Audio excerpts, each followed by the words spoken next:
بھول سکتا کہ یہ اگر مجھے ایم ایل اے نہ بناتے تو ہو سکتا ہے میری سیاست ہی نہ ہوتی.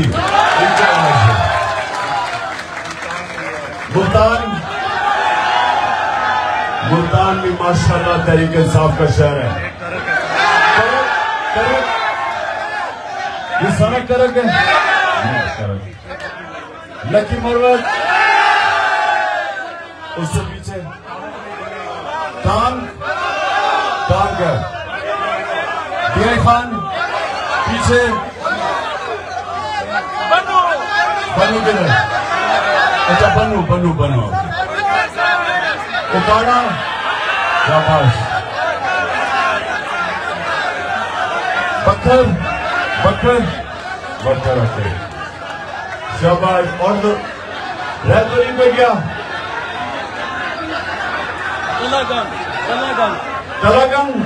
تلاگنگ شاباش. بیٹھ جائیں آپ سارے پلیز.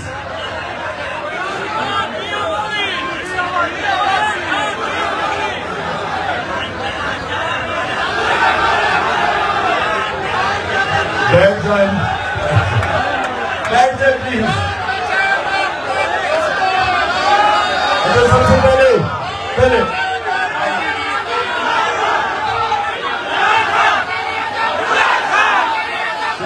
شکریہ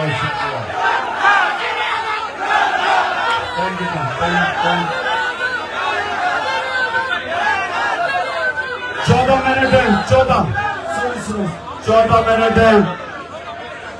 میں 12 منٹ آپ سے بات کروں گا اور اس کے بعد 2 منٹ اللہ سے ہم دعا کریں گے کیونکہ قبولیت روزے سے پہلے دعا کی سب سے زیادہ ہے.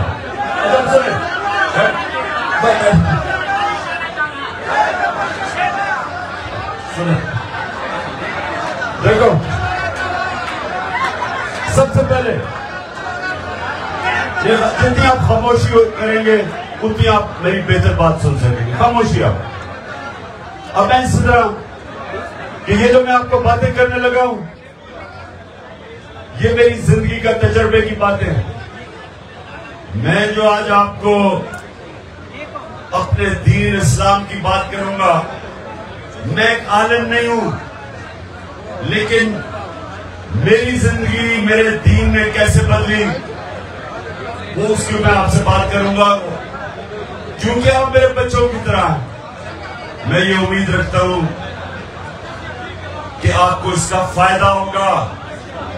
زندگی میں آپ کو فائدہ ہوگا تو غور سے میری بات سنیں اور نوجوانوں خاص طور پہ آپ کیونکہ آپ کا مستقبل ہے.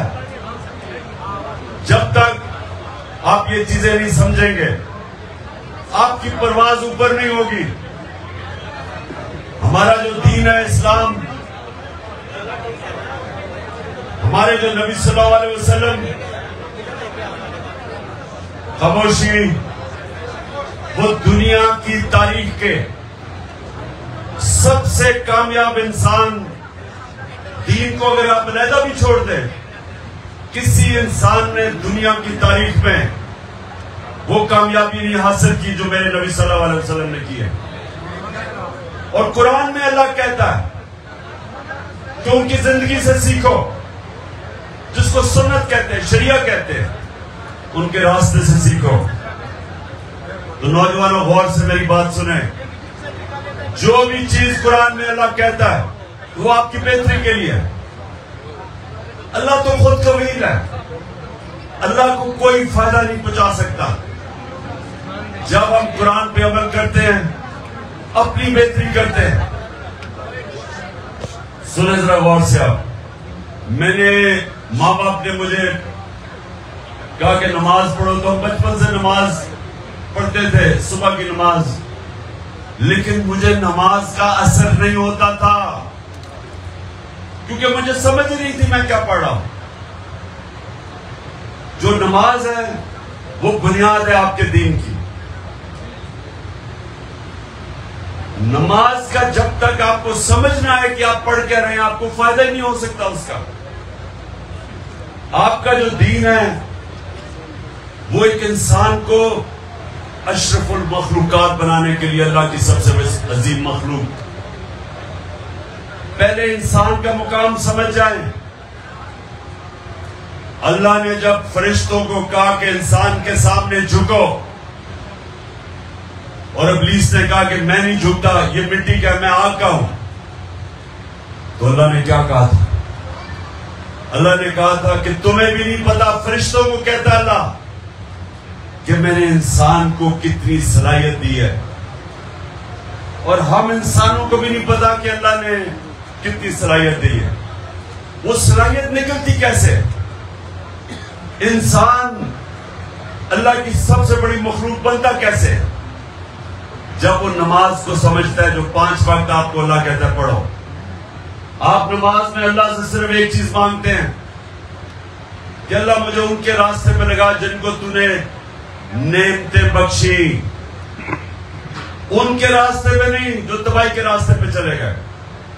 یہ سمجھ لیں آپ نے، صرف ایک چیز آپ اللہ سے مانگتے ہیں، باقی آپ اللہ کا شکر کرتے ہیں، اس کی آپ صرف بیان کرتے ہیں کہ وہ سب سے رحمان اور رحیم، معاف کرنے والا خدا ہے، اور وہ مالک یوم الدین، انصاف کرنے والا ہے۔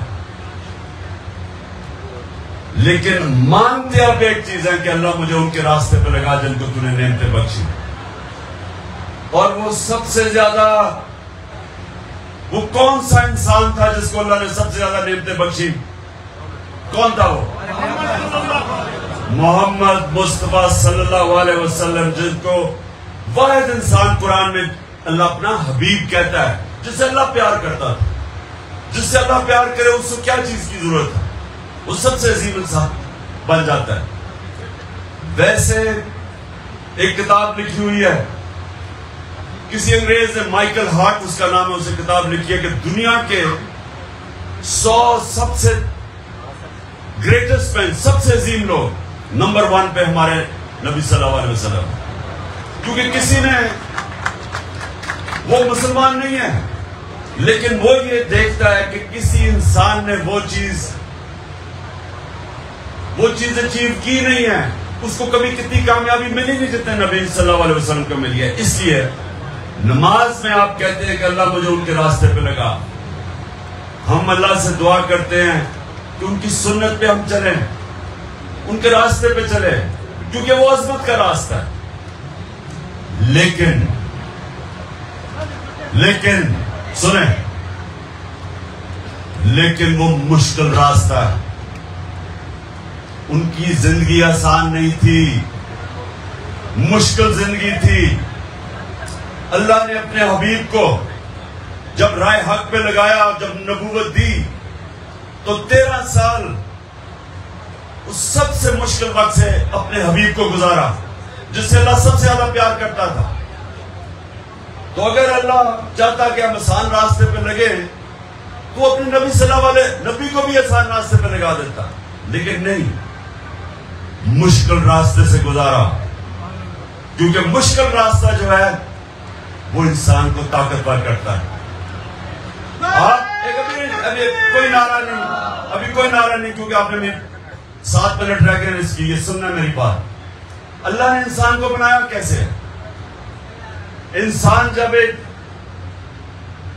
بھاری ویٹ اٹھاتا ہے تو اس کا بازو تکڑا ہو جاتا ہے، وہ بازو کو استعمال نہیں کرتا، بازو ختم ہو جاتا ہے۔ سب سے بڑی طاقت آپ کا ذہن ہے۔ جب آپ مشکلوں کا سامنا کرتے ہیں، آپ کو سب سے بڑی ذہنی طاقت ملتی ہے، وہ جسمانی طاقت سے زیادہ ذہنی طاقت ہے۔ تو مشکل راستے سے کبھی ڈرا نہ کرو۔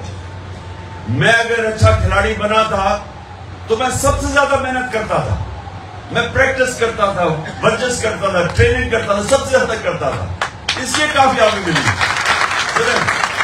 میرے سے زیادہ ٹیلنٹڈ کھلاڑی تھے، لیکن میں ان سے آگے اس لیے نکل گیا کہ ٹیلنٹ نہیں، میں محنت ان سے زیادہ کرتا تھا، مشکلوں کا سامنا کرتا تھا، بڑا بڑا چیلنج لیتا تھا۔ کمزور ٹیمیں آتی تھیں، 1-2 دفعہ پاکستان میں انہوں نے کمزور ٹیمیں، میں جب کیپٹن تھا میں نے کہا میں نہیں کھیلتا، کسی اور کو کیپٹن بنا دو، کیونکہ اچھی میں صرف آپ کو کبھی بھی آسان راستہ لے کے کوئی عظیم آدمی نہیں بنا۔ مشکل راستہ آپ کو بڑا انسان بناتا ہے، جو میرے نبی کا راستہ تھا۔ پہلے 13 سال مشکل، جب ان کو وہ جان لینے آئے تو وہ ہجرت کر کے مدینہ گئے. مدینہ میں 4 سال ان کے سب سے مشکل گزرے. امت خطرے میں تھی. جنگ بدر میں صرف 313. یہ ہمیشہ یاد رکھنا کہ 625 تھی جنگ بدر.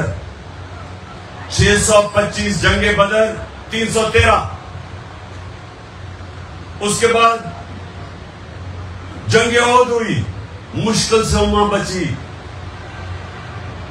اس کے بعد جنگ خندق ہوئی، بار بار امت بچی. بہت بڑی فوج ان کے خلاف آ گئی، اور جو خندق کی جنگ میں جس طرح مشکل گزاری، کھانے پینے کے نہیں تھا.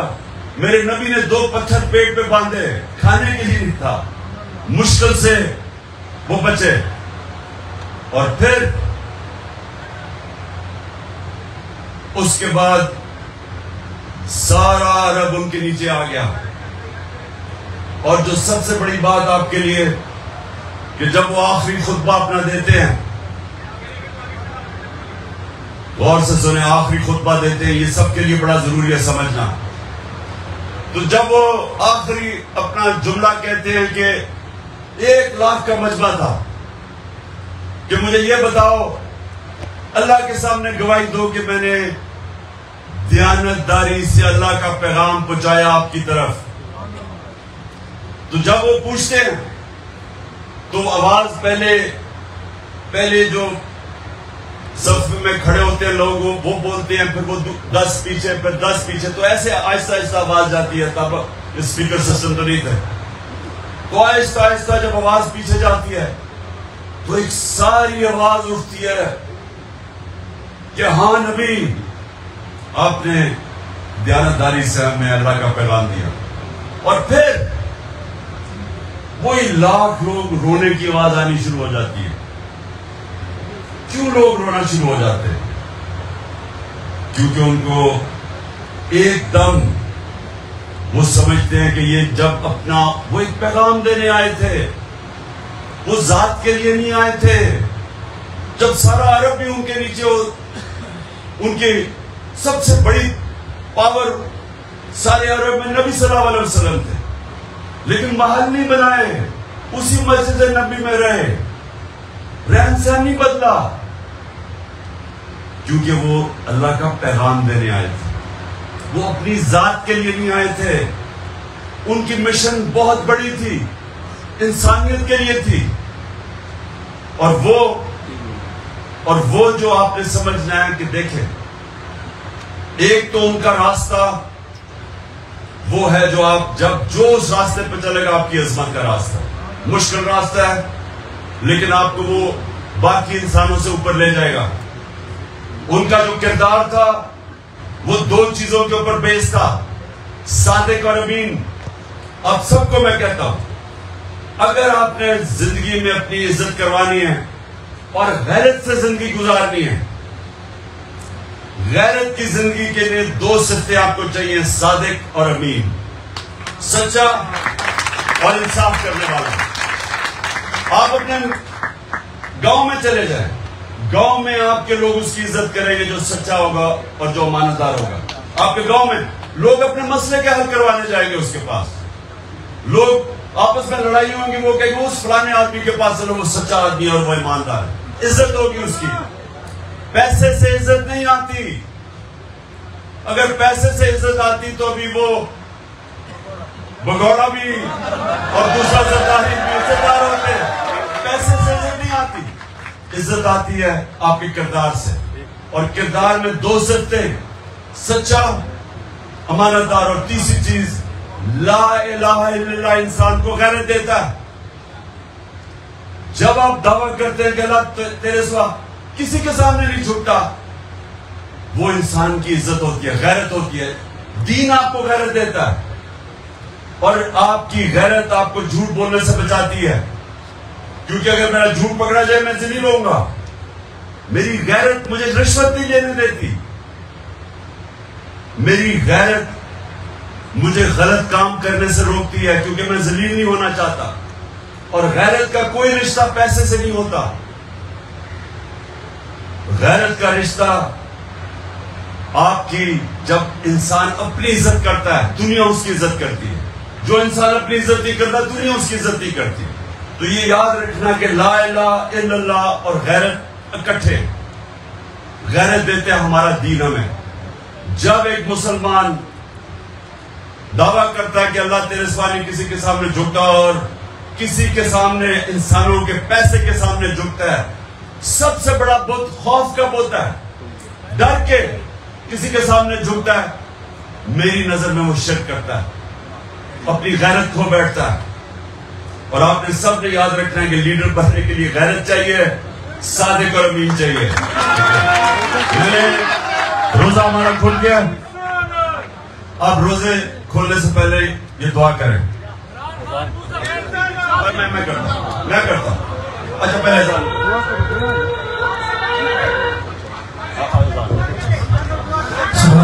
بسم اللہ الرحمن الرحیم. سارے دعا کرو کہ پہلی دعا تو یہ ہے کہ اللہ ہمیں غیرت مند مسلمان بنا. دوسری میں اپنے وہ اب میں یہ ٹائیگرز کے لیے دعا کروا رہا ہوں جو میرے نوجوان ہیں، آپ کیونکہ آپ سب نے لیڈر بننا ہے. دوسری چیز کہ اللہ پاکستان کو مدینہ کے ریاست کے اصولوں پہ ایک عظیم قوم بنا. اور اللہ جو میری سب سے بڑی دعا ہے کہ ہمارے ملک میں جو بھی اس کا دین و مذہب ہو کوئی انسان بھوکا نہ سوئے. آمین. اور اللہ ہمارے ملک کو وہ بنا جو باہر کے لوگ پاکستان میں نوکریاں ڈھونڈے ہیں بجائے ہمارے لوگوں کو باہر جانا پڑے. کیونکہ میں یہ بتاؤں کہ گھروں میں بیچاری بیویاں، ماں باپ، بچے اپنے باپ کو نہیں دیکھ سکتے، بیویاں اپنے خاوند سالوں کے لیے باہر کمائی کرنے کے لیے جاتے ہیں. یہ بڑا ظلم ہے کیونکہ ہم اپنے ملک میں ان کو نوکریاں نہیں دے سکتے. ہم اللہ سے دعا کرتے ہیں کہ ہم اپنے ملک کو وہ بنائیں گے کہ ہمارے پاکستانیوں کو باہر بھی نہ جانا پڑے لیکن باہر سے لوگ آئے ہمارے ملک کے اندر نوکریاں ڈھونڈنے کے لیے. آمین. اور آخر میں اللہ ہمارے ملک کو حقیقی طور پہ آزاد کر. آمین آمین آمین.